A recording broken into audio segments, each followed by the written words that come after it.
Halo semuanya, kembali lagi bersama saya Hairudin. Pada kesempatan kali ini kita akan masuk ke topik yang pertama yaitu ancaman. Nah, kalau kita sudah berbicara ancaman berarti ancaman itu adalah potensi ya terjadinya sesuatu peristiwa yang dapat merusak atau mengganggu kegiatan operasional ataupun fungsional suatu organisasi. Berarti intinya segala sesuatu yang bisa menghambat proses bisnis yang ada di organisasi. Nah, penyerang itu menggunakan ancaman dunia maya untuk menyusup, untuk mencuri seperti mengambil informasi pribadi seseorang, informasi keuangan, ataupun kredensial yang digunakan untuk login ke suatu sistem. Nah, jadi kalau kita lihat lagi di sini ya ada banyak sebenarnya contoh ancaman itu ya. Seperti seseorang penyerang mencuri data sensitif suatu organisasi, kemudian seseorang penyerang dapat menyebabkan server itu mati gitu ya. Seorang penyerang dapat menipu karyawan agar dia bisa memberikan informasi sensitif suatu organisasi gitu ya. Kemudian seorang penyerang juga dapat menginfeksi sistem dengan menggunakan malware gitu ya. Salah satu contohnya mungkin yang lagi tren itu adalah ransomware gitu ya. Nah, itu kemudian seseorang penyerang juga dapat memalsukan identitas seseorang yang berwenang untuk mendapatkan akses. Nah, kemudian yang berikutnya itu seseorang penyerang itu juga dapat melakukan modifikasi atau merusak data yang ditransfer melalui jaringan. Kemudian seorang penyerang juga dapat mengubah data yang ada di database server. Nah, biasanya ini menggunakan serangan SQL injection, kemudian melakukan eksploitasi gitu ya. Kemudian penyerang juga melakukan pengalihan URL atau penerusan URL. Bisa saja website suatu organisasi itu alamatnya adalah abc.com gitu ya. Tapi pada saat kita mengakses abc.com malah larinya ke bcd.com gitu ya. Nah, itu kan juga berbahaya. Kemudian penyerang juga dapat melakukan peningkatan hak istimewa untuk melakukan akses ke server. Kemudian penyerang juga dapat melakukan serangan seperti DOS gitu ya, supaya nanti servernya tidak dapat diakses misalkan. Kemudian seseorang penyerang juga dapat melakukan sniffing gitu ya, atau menguping lah intinya komunikasi tanpa akses yang resmi. Nah, itu adalah berbagai contoh ancaman. Nah, sekarang kita lanjut lagi ke pembahasan berikutnya yaitu kalau tadi berbicara ancaman pasti ada sumbernya. Nah, sumbernya itu bisa dikategorikan menjadi 3. Yang pertama adalah alami. Nah, kalau alami ini ya kita mungkin agak susah gitu ya. Misalkan ada kebakaran, kemudian ada banjir, serta ada kegagalan daya gitu ya. Misalkan mati lampu, kemudian servernya mati semua tiba-tiba gitu ya. Dan pada saat dinyalakan sudah tidak berfungsi dengan normal. Nah, kemudian yang kedua itu ada namanya tidak disengaja. Biasanya ini karena seorang administratornya yang masih newbie gitu ya, masih kurang terampil, ataupun terjadi insiden, kecelakaan, kemudian ya karyawan yang misalkan yang kurang kompeten dan tidak terlatih. Nah, kemudian yang berikutnya itu ada namanya disengaja. Nah, kalau disengaja ini biasanya itu dibagi dua lagi. Ada faktor dari dalam, internal, dan ada faktor dari luar. Nah, kalau misalkan faktor dari dalam itu penyebabnya bisa jadi karyawan yang dipecat, mungkin dia masih dendam gitu ya, atau sakit hati, dia melakukan tindak kejahatan di organisasi tersebut. Kemudian adapun yang berikutnya adalah karyawan mungkin yang merasa tidak puas dengan hasil yang diberikan organisasi kepada dia gitu ya. Mungkin gajinya atau layanan-layanan organisasi kepada karyawan. Kemudian, nah ada juga yang namanya penyedia jasa gitu ya. Biasanya ini kita bekerja dengan triparty gitu ya, ataupun kontraktor gitu ya. Nah itu bisa jadi ancaman dari dalam. Nah, terus bagaimana kalau ancaman dari luar? Nah, ancaman dari luar itu ya salah satunya adalah hacker, ada kriminal, teroris, ada foreign intelligence agent gitu ya, sama corporate raider. Nah, itulah berbagai macam jenis-jenis sumber ancaman yang dapat menjadi ancaman buat kita gitu ya, atau buat organisasi di mana kita bekerja.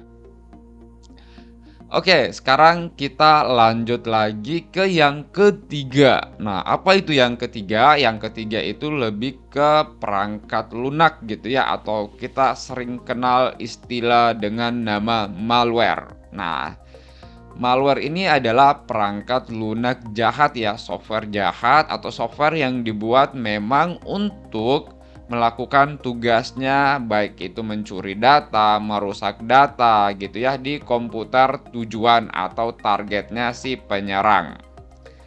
Nah, jadi si programmer malware ini itu mengembangkan dan menggunakan malware itu biasanya untuk ditaruh di browser gitu ya. Kemudian biasanya digunakan untuk melacak situs-situs web yang dikunjungi. Kemudian biasanya memperlambat sistem dan menurunkan kinerja sistem. Kemudian menyebabkan kegagalan pada perangkat keras dan membuat komputer itu tidak dapat dioperasikan atau nge-crash gitu ya. Ya, kemudian yang berikutnya yang tadi dapat mencuri informasi ataupun data-data yang ada di komputer kita. Nah, di sini kalau kita lihat ya, poin yang berikutnya yaitu berbagai cara malware itu masuk ke dalam suatu sistem. Nah, di sini ada 8 poin. Nah, yang pertama itu lewat aplikasi messenger instan gitu ya. Jadi, mungkin ini lebih banyak ke sosial media gitu ya, aplikasi chatting lah pada dasarnya seperti WA gitu ya, atau aplikasi, chat yang lain, Telegram. Nah, itu, memungkinkan malware itu bisa masuk ke komputer kita. Apalagi kalau yang lagi ngetren sekarang itu kan banyak undangan berbasis APK misalkan seperti itu ya. Ini lebih banyak contohnya ke Android ya. Jadi kita tidak sengaja mendownload ataupun menginstal aplikasi tersebut, maka perangkat kita sudah terserang gitu ya. Kemudian yang kedua yaitu media perangkat keras portable. Nah, yang mudah dilepas. Ini biasanya hard disk ataupun SSD gitu ya.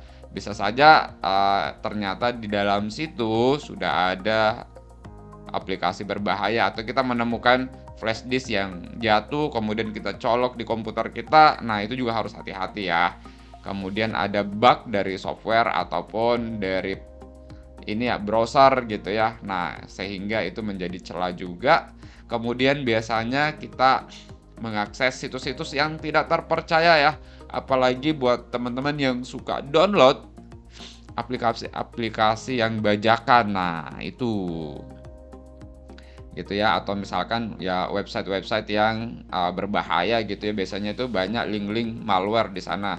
Nah, kemudian mengunduh file di internet ini juga hampir sama dengan tadi ya. Biasanya kan kalau kita ingin mengunduh file di internet berhubungan dengan website gitu ya. Nah, ini saling berkaitan nih. Nah, apalagi yang suka download yang software-software bajakan. Kemudian email. Nah, ini juga yang paling sering nih. Karena di email itu kadang-kadang kita dikirimkan file atau dokumen. Bisa saja di dalam file itu, di lampiran itu sebenarnya ada malware gitu yang disisipkan dalam dalam file kita ya, dalam dokumen ya. Nah, itu juga berbahaya ataupun bisa saja di attachment itu memang langsung dikirimkan adalah malware gitu ya. Kemudian yang berikutnya itu adalah instalasi oleh malware yang lain. Nah, jadi ini udah agak advance sedikit. Misalkan kita download software, tapi di dalam software itu misalkan ada malware. Nah, dari malware itu memang tidak terdeteksi sebagai ancaman gitu ya. Tapi nanti dari dia bisa melakukan eksekusi, melakukan proses untuk menginstal aplikasi lain lagi di dalam komputer kita. Nah, bisa saja aplikasi tersebut adalah yang berbahaya. Kemudian yang berikutnya via Bluetooth ataupun via jaringan wireless. Oke, nah itu terkait bagaimana cara malware itu masuk ke sistem kita. Nah, oke, sekarang kita lanjut lagi. Jadi, ada beberapa teknik yang dapat digunakan penyerang untuk mendistribusikan malware itu di website. Nah, yang pertama itu dengan search engine optimization dari si Black Hat gitu ya. Jadi dia memang memberikan banyak penelusuran-penelusuran, maksudnya itu website-website yang apa namanya memiliki reputasi yang jelek itu dinaikkan gitu ya. Jadi kalau kita mencari di Google biasanya dia yang muncul pertama. Jadi nah di mana di website itu sudah banyak tools-tools atau malware yang sudah disematkan gitu ya. Kemudian yang kedua itu melakukan social engineering gitu ya. Nah, social engineering biasanya ini kita menipu pengguna agar mengklik layanan web yang tampak polos gitu ya. Misalkan saya punya saya adalah seorang hacker gitu ya. Saya menipu kalian, misalkan memberikan kalian link Instagram gitu ya. Tapi ini linknya bukan link official Instagram, tapi halamannya itu sama persis dengan Instagram. Nah, ini adalah salah satu contoh social engineering. Kemudian ada namanya pengelabuan ya. Jadi kita meniru institusi yang sah dalam upaya untuk mencuri login kredensial. Ini sebenarnya berhubungan juga dengan social engineering gitu ya. Nah, kemudian ada jadi ada malvertiasasi ya.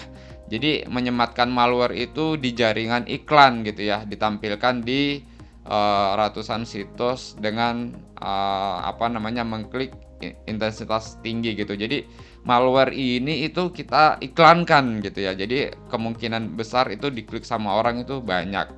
Kemudian yang berikutnya adalah situs web yang sah yang disusupi. Nah, ini biasanya website-website yang yang diinjek gitu ya, yang diinjek karena mungkin websitenya itu memiliki vulnerability, jarang diupdate, jarang di-patch sehingga bisa diinjek.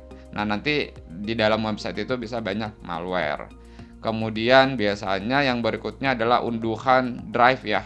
Nah, jadi sekarang itu kan banyak memanfaatkan kelemahan pada perangkat lunak browser untuk menginstal malware hanya dengan mengunjungi halaman website. Nah, kemudian yang berikutnya adalah email spam. Nah, ini paling banyak kita jumpai, mungkin hampir ya di setiap email kita kalau kita suka daftar-daftar gitu ya di berbagai situs. Nah, email kita itu sudah terpublish, pasti ada banyak tuh email-email yang tidak jelas yang masuk ke tempat kita dan di situ juga bisa saja ada malware ya, seperti itu. Oke, mungkin itu yang pembahasan kita untuk pertemuan ini. Nah, nanti kita akan lanjutkan lagi di pembahasan video berikutnya. Namun sebelum kita akhiri, jangan lupa teman-teman mengerjakan kuis berikut ini. Terima kasih dan sampai jumpa.